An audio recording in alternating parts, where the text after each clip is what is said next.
Hey ho my friends, ich bin Busy, willkommen zu diesem neuen Video. Heute könnt ihr mich allerdings nur hören, denn ich werde nur ein Voice-Over zu einem Timelapse-Video machen und zeige meinen Malprozess, wie dieses Bild hier entstanden ist. Links seht ihr das Referenzfoto und rechts meine digitale Zeichnung. Und wenn euch interessiert, wie das hier entstanden ist und auch insgesamt ein paar Tipps und Tricks für Photoshop gebrauchen könnt, dann bleibt doch gerne dran. Schaut euch das an, hört euch das an. Ich male mit Photoshop auf meinem XP Pen Artist 15.6 Pro, was ein langer Name. Das war es aber auch schon zur Technik. Lasst uns direkt reinstarten ins Malen. Zu Beginn erstelle ich eine neue Leinwand, die sich in der Größe immer ungefähr zwischen 3000 bis 6000 Pixel bewegt und eine Auflösung von 300 dpi hat. Dann füge ich das Referenzfoto einfach mit Einfügen ein und habe es somit immer neben meiner Zeichnung und färbe dann den Hintergrund in irgendeine bestimmte Farbe, um den Sketch besser sehen zu können und damit sich eben der Sketch auch besser vom Hintergrund abhebt und ich schon mal eine Farbvorstellung habe. Außerdem ist es auch ziemlich anstrengend, die ganze Zeit auf dem weißen Hintergrund zu schauen, und da ich hier eben auch mit einer hellen Farbe sketche, wäre das auf weiß auch nicht so gut. Ich benutze hier die Andrew Loomis Methode, um den Kopf zu sketchen. Das heißt, man sieht links, dass ich den Kopf in eine große Kugel aufteile mit einer abgeschnittenen Seite sozusagen, mit so einem Kreuz drin, das mir verrät, wie der Kopf geneigt ist. Ich verlinke euch gerne mal das E-Book zu Andrew Loomis und seiner Theorie, Anatomie-Theorie, wie auch immer, in der Videobeschreibung. Das könnt ihr euch dann gerne mal durchlesen oder ausdrucken. Es ist super hilfreich, mir hat es auf jeden Fall sehr geholfen dabei, Gesichter zu zeichnen und zu sketchen und eben auch hierbei. Sehr oft zeichne ich, wie eben auch hier, über dem Referenzfoto erstmal ein paar Linien, damit ich mich besser orientieren kann und auch die Proportionen hinhauen. Und dann übertrage ich sie sozusagen in groß, einfach rechts neben diesem Referenzfoto.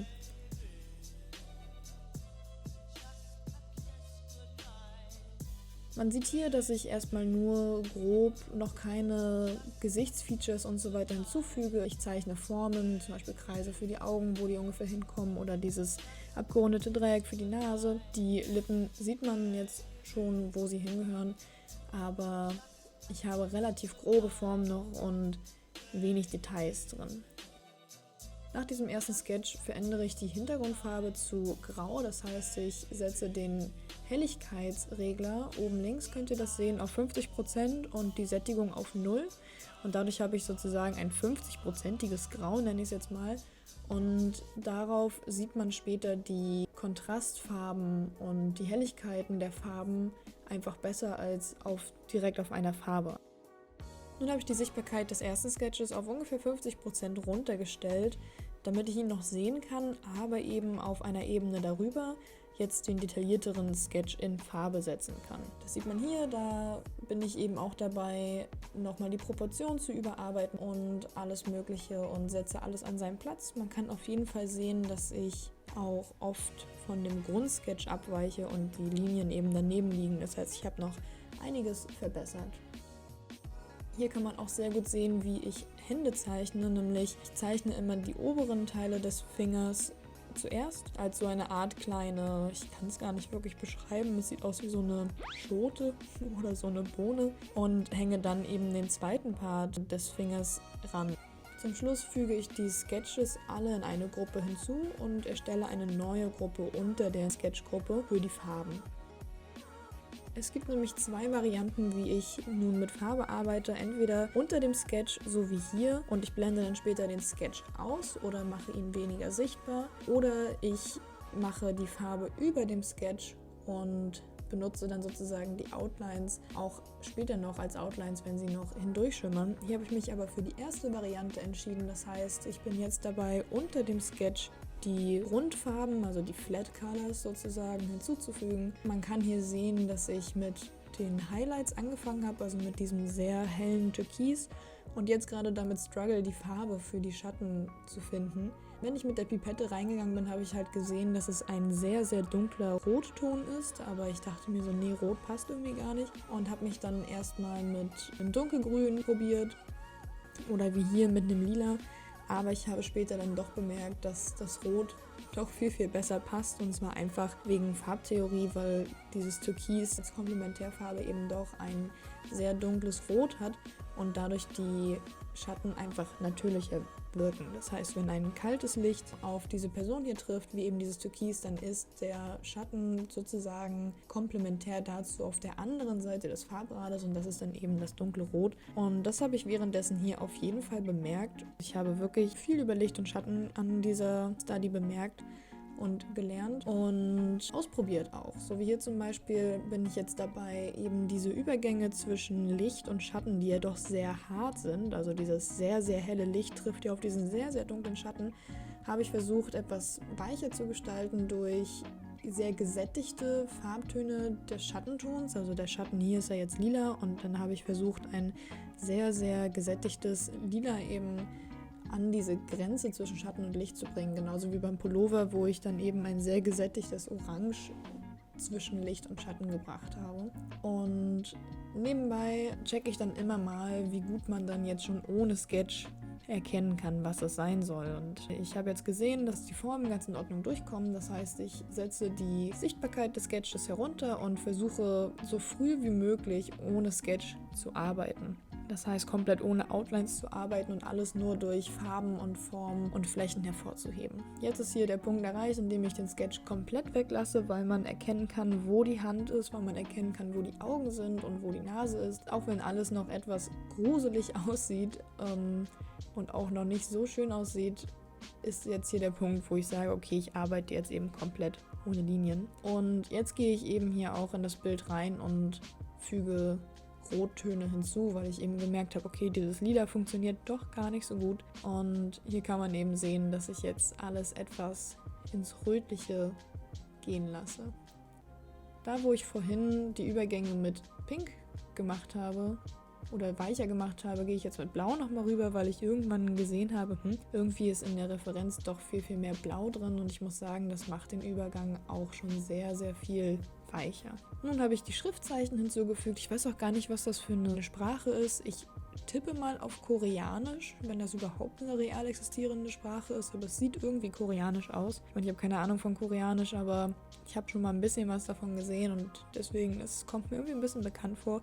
Falls jemand weiß, was es ist, könnt ihr mir ja mal Bescheid sagen, weil ich weiß nicht mal, ob da auf dem Gesicht wirklich was draufsteht oder ob das nur irgendwelche Zeichen sind. Dann habe ich eben angefangen, unter diese Zeichen eine Ebene nochmal zu erstellen. Das ist jetzt die dritte Renderebene, um eben besser kontrollieren zu können, wo Licht und Schatten unter diese Schriftzeichen, die ja eben das Licht auf der Schattenseite verursachen, um es mir einfacher zu machen und nicht über die Schriftzeichen zu malen, denn sonst müsste ich das ja immer wieder ausbessern, habe ich eben nochmal darunter eine Ebene gesetzt, auf der ich jetzt nur mit diesen Highlights, mit diesem roten, pinken Highlights arbeite, die eben durch diese Schriftzeichen kommen, die leuchten.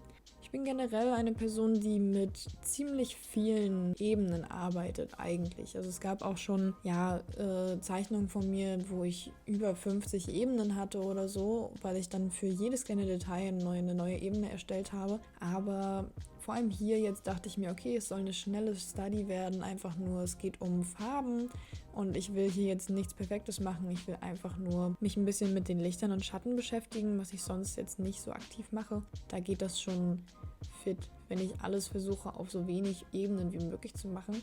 Und ich habe tatsächlich, das sieht man jetzt hier, eine Ebene nur für die Grundfarben, dann 2 Renderebenen plus eine Ebene für die Highlights. Das heißt, die erste Renderebene ist halt die ersten Schatten und Lichter, dann die zweite Renderebene, die zweiten Lichter und Schatten und jetzt hier füge ich noch eine dritte Renderebene hinzu. Das heißt, da kommen eher so detaillierte Lichter und Schatten hin. Da mache ich alles nochmal ein bisschen glatt und ein bisschen schick und versuche irgendwie alles ein bisschen auszubessern, was noch nicht so ganz gut aussieht. Das heißt, ich füge hier zum Beispiel nochmal ein paar Schatten hinzu bei den Händen, damit man eben sehen kann, wo die Finger sind und so weiter. Also das ist sozusagen die Feinschliffebene und die anderen beiden Renderebenen sind einfach nur Licht und Schatten auf verschiedenen Stages. Also die erste eben die ganz Anfangsebene, ganz Anfangsstage und die zweite dann die schon etwas fortgeschrittenere und jetzt die dritte eben der Feinschliff. Und dann habe ich noch eine Ebene eben für diese Zeichen, für diese Schriftzeichen und am Ende gibt es noch eine Ebene für den Hintergrund und das war's dann. genau, das sind dann die 5 Ebenen, die ich für dieses Bild letztendlich gebraucht habe. Hier mache ich nun eben den Hintergrund, also ich färbe ihn ein, die ungefähr Originalfarbe von der Referenz und füge dann mit einem radialen Verlaufswerkzeug eben noch so einen hellen Verlauf im Hintergrund hinzu, um wie eben auch bei der Referenz den Kontrast zwischen Hintergrund und Person herzustellen und versuche dann irgendwie ganz fix noch diesen Hintergrund ein bisschen schick zu machen und wende dann einen Weichzeichenfilter darauf an und mache dann die Kante doch ein bisschen härter, damit es sich mehr vom Hintergrund abhebt. Hier kann man sehen, wie ich mich ganz schön mit dem Pullover rumschlage und versuche da irgendwie eine Textur reinzubringen, weil das eben so ein Strickpulli ist, aber ich war damit überhaupt nicht zufrieden. Ich habe das einfach nicht hinbekommen. Also mein Fokus hier lag ja auch eher auf dem Gesicht und auf den Lichtern im Gesicht und ich hatte eigentlich gar keinen Bock, diesen Pullover zu zeichnen. Genau, deswegen habe ich es letztendlich einfach so gelassen. Ganz am Ende füge ich die Ebenen, die ich brauche, noch einmal in eine neue Datei zusammen. Dann füge ich zum Beispiel nur die Person zusammen und bearbeite die mit irgendwelchen Farbtönen und Filtern oder eben wie hier habe ich alle Ebenen, die man sehen konnte, zusammengepackt und mache jetzt eben noch den letzten Feinschliff, die letzten Details werden hinzugefügt, wie hier, wo nochmal ein bisschen Farbe und Form und so weiter ausgebessert werden und füge mein Wasserzeichen hinzu, wie immer, färbe das ein und ich habe dann am Ende noch ein Rauschen hinzugefügt und diesen Weichzeicheneffekt, damit eben der Fokus wirklich auf dem Gesicht liegt. Ich wollte nämlich nicht, dass man zu sehr auf den Pullover achtet. Und hier spiele ich noch ein bisschen mit den Farben herum. Ich habe aber am Ende gemerkt, dass die Originalfarbgebung doch irgendwie die coolste ist, obwohl ich die mit Lila und Grün hier auch ziemlich geil fand. Das mache ich eigentlich in jeder Zeichnung von mir, dass ich nochmal mit den Farben herumspiele. Manchmal gefällt mir sogar eine andere Farbgebung viel, viel besser. Ja, das war letztendlich auch das Timelapse-Video. Ich kann sehr, sehr empfehlen, solche Studien immer mal wieder zu machen. Mir hat das auf jeden Fall sehr viel gebracht. Ich habe sehr viel gelernt. Hier nochmal das Endergebnis. Es freut mich sehr, dass ihr wieder reingeschaut habt. Ich hoffe, es hat euch irgendwie was gebracht. Ihr findet hier eine Playlist, noch ein neues Video und in der Mitte könnt ihr mich abonnieren. Wenn ihr Bock habt, dann macht das gerne. Ich würde mich freuen. Und dann sehen wir uns hoffentlich beim nächsten Mal. Ciao, ciao.